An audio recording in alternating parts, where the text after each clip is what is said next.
आज की वाणी है, चाह की अप्राप्ति ही है दुख, कुछ मत चाहो, हर अवस्था में राजी रहो, दुख तुम्हारा क्या करेगा। श्री श्री पितृदेव के निर्देश क्रम में शंकर रायदा आलोचना शुरू करते हैं। जब कुछ चाहते हैं लेकिन पाते नहीं है तब दुख आता है।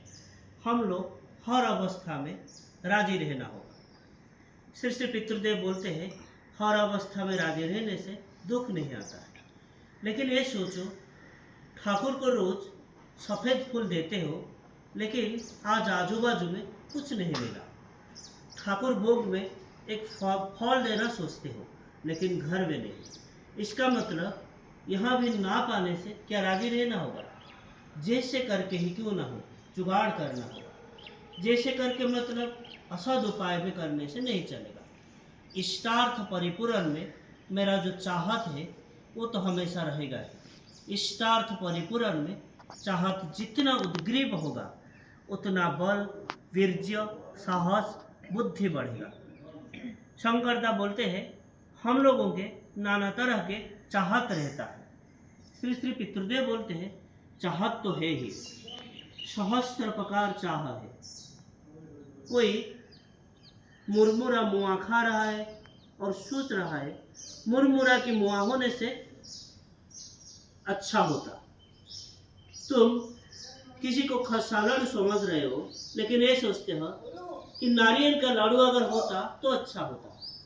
जाने को भाई बोलते हैं, रवि ठाकुर के बोला है, जो चाहे वो भूल करके चाहे, जो पाता हो वो नहीं चाहता। श्री पितृदेव बोलते हैं, हाँ वही बात है। हम लोगों के गंतव्य होता है ईश्वर लाभ, वही होता है प्रकृत चाह। लेकिन नाना प्रवृत्ति मार्गी चाहत की फांद में असल चाहत ही खो जाता है। ये मन लोभ रिपुत द्वारा आक्रांत होता है। गंतव्य अगर ठीक नहीं रहता, आदर्श अगर ठीक नहीं रहते, तो फिर असल चाहत कहीं खो जाता है। ठाकुर बोले हैं, जिस अवस्था में हो उस अवस्था में ही राजी रहो। इसका मतलब ये नहीं मैं अग्रसर होने का पथ उसको पकड़ के आगे नहीं बढ़ूंगा। अग्रसर होने का जो पथ है उस पथ में जाना होता है। हर अवस्था में राजी रहना, इस प्रसंग में फिर प्रश्न उठता है। श्री श्री पितृदेव बोलते हैं, मेरे पास गेंजी है लेकिन स्वेटर नहीं। पंडित का स्वेटर देख के मेरा स्वेटर पहनने की इच्छा हुआ, लेकिन यहाँ मेरा तो चल रहा है। ठंड हो लेकिन ठंड नहीं लग रहा है। जो जब मेरे पास है उससे ही मैं खुश रहूँगा। हर अवस्था में राजी रहने का अर्थ है वही। फिर थोड़ी देर रुक के बोलते हैं, हमेशा इष्ट स्वार्थ प्रतिष्ठा की दिशा में नजर रखना होगा। उस प्रकार के चाहिदा लेके अग्रसर होके चलना होगा, लेकिन आत्मस्वार्थी चाहत को प्रश्रय देने का नहीं। हर अवस्था में राजी रहने का मतलब निष्कर्म होकर बैठे रहना नहीं है। कर्म तो है ही, कर्म के माध्यम से मेरा प्राप्ति हो रहा है। फिर अमूल्य रायदा बोलते हैं, इष्ट के लिए कोई चीज में चाहा किसी भाई से, सोच रहा था वो चाहने से मिल जाएगा, लेकिन वो मिला नहीं और वो ना पाने से भी दुख आता है। शिष्य पितृदेव बोलते हैं, तुम क्या सभी के निकट भिक्षा करके अपने संसार चला रहे हो। संसार के वक्त उपाय मिल रहा है और ईश्वर के वक्त भिक्षा कर रहे हो। और तुम जब चाहते हो, तुम्हारी ये भी जानना उचित है कौन देगा और कौन नहीं देगा। और जो लोग भिक्षा करके संसार चलाते हैं वो भी जान के रखते हैं कि सब ना दे भी सकते हैं। इष्टार्थ कहने से जो देगा या हर कोई दे देंगे, ये भी गलत धारणा है। तब बात ये है, सद्भाव से चलना होगा, सद्भाव से उपाय करना होगा और जीवन वृद्धि के दिशा में अग्रसर होना होगा। फिर शंकरदा बोलते हैं, अनेक समय में इष्ट काम के दायित्व आता है, लेकिन वो परिपालन करने के लिए बहुत दुख कष्ट के सम्मुखीन होना होता है। शिष्य पितृदेव बोलते हैं, दुख आता है मतलब, तो फिर क्या कहना चाहते हो? इष्ट कर्म करने के लिए दुख चाहते हो? वो नहीं, बात वो नहीं। दुख के हाथ से निष्कृति पाने के लिए तो उनको पकड़ते हैं, उनके पथ लेके चलते हैं। तुम्हारे ऊपर कोई दायित्व आया, जैसे तुम ठाकुर के प्रयोजन के लिए 1000 रुपया संग्रह करने जा रहे हो, वो ना होना अवधि तुम्हारे मन में एक व्याकुलता, एक उद्वेग तो रहेगा ही। ऐसे उद्वेग ना रहने से तो कार्य सिद्धि नहीं होता। जैसे लड़की की ब्याह से पहले व्यापार उद्वेग रहता है, परीक्षा में पास करने से पहले रिजल्ट लेके छात्र के मन में उद्वेग रहता है। इष्ट दायित्व परिपूरण में एक उद्वेग रहना स्वाभाविक, उससे दुख क्यों आएगा? बरंग उनकी इच्छा परिपूरण में जो आएगा वही शांति, वही तृप्ति, वही आनंद। अमूल्यदा वो बोलते हैं कि कुछ देने को इच्छा हुआ लेकिन सामर्थ्य नहीं होता है। श्री श्री पितृदेव बोलते हैं इच्छा हुआ तो दोगे, देने का इच्छा प्रबल होने से करने की इच्छा भी प्रबल होगा, सामर्थ्य भी बढ़ जाएगा। हर अवस्था में राजी रहने का मतलब तो निष्कर्मा होके बैठे रहना नहीं। तुम्हारी शायद पंडित महाशय को एक जामा कपड़ा देने की इच्छा हुआ, दोगे, आज नहीं तो कल दोगे। फिर प्रश्न है उठता है, बहुत समय में लड़का लड़की लेके जिन लोगों के संसार उनके घर में कभी एक या कुछ झमेला टमेला लगे रहता है, ये अवस्था में क्या करेंगे?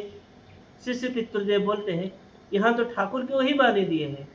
ऐसे अनेक घर है, स्वामी स्त्री और 2-3 बच्चे, लेकिन खूब आर्थिक अनाटन है, तब जो है उसको लेके ही खुश रहते हैं।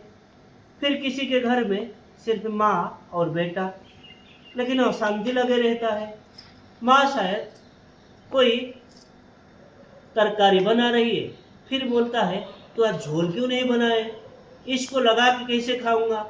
फिर अपना ग्लास थाली सब फेंक के चित्कार कर करके उठ जाता है और सारा पास पड़ोस में भी हल्ला हो जाता है। लेकिन फिर ऐसे भी घर है, माँ कुछ रांधी है, उससे सब कुछ है। जैसे माँ मसूर दाल लगा के हंस हंस मुँह के सब खा रहे हैं, लेकिन शायद घर में बैगन फला है, बैगन की भाजी बना है, रोज बैगन की भेजी लगा के सब चावल खा रहे, किसी के मुंह पे कोई प्रतिवाद नहीं। माँ की हाथ का चीज जो पाता है उसी से ही अमृत है। बाहर जाके भी वो लोग जो पाते हैं उससे भी खुश है। वो लोग सभी के प्रिय पात्र तो होते हैं। कोई भाई एमए पास किया है, कोई भाई डॉक्टर, कोई भाई इंजीनियर, लेकिन किसी को देख के ये सब समझने का उपाय नहीं है।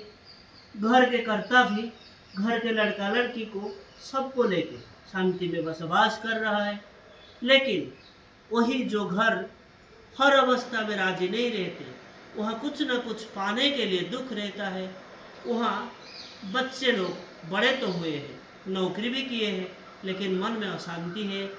रुपए पैसे होते के बावजूद भी कोई किसी को विश्वास नहीं करता, भाई भाई के अंदर मेल नहीं है, घर संसार करके भी शांति नहीं है।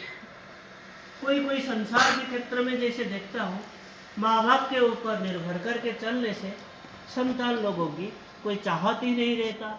वो लोग जानते हैं जो करने से हम लोगों के मंगल होगा, माँ बाप वही कर रहे हैं। ये निर्भरता के लिए वो लोग शांति में कालातिपात करते हैं। विश्व संसार के दिशा में भी चाहने से वही एक विषय दिखा देता है। परमपिता के ऊपर निर्भर करके रहने से निजस्व कोई चाह नहीं रहता। जब मन होता है, मन में इसे प्रतीत होता है कि वो मंगलमय है, वो मेरे जीवन वृद्धि के उत्सव है, इसीलिए जो जिस हाल में रखे हैं वही मेरा मंगल है। परमपिता के ऊपर विश्वास रख के उनके पथ में निष्ठा, अनुगत्य, कृति सम्मेद लेके चलने से सांसारिक कोई चाहत कभी भी तुम्हें पीड़ित नहीं कर पाएगा। इष्ट के संतोष साधन ही उनके जब इकलौता चाहत होता है। इष्ट के संतोष साधन ही जिन लोगों में इकलौता चाहत होता है, उनके स्वार्थ परिपूरण में ही जो लोग उद्ग्रीव होते हैं, वो लोग चिर शांति के अधिकारी होते हैं। ये घटना इष्ट प्रसंग से 25 नवंबर 75 से लिया गया है। आज के लिए इतना ही। वंदे पुरुषोत्तमम्। वंदे पुरुषोत्तमम्। जय।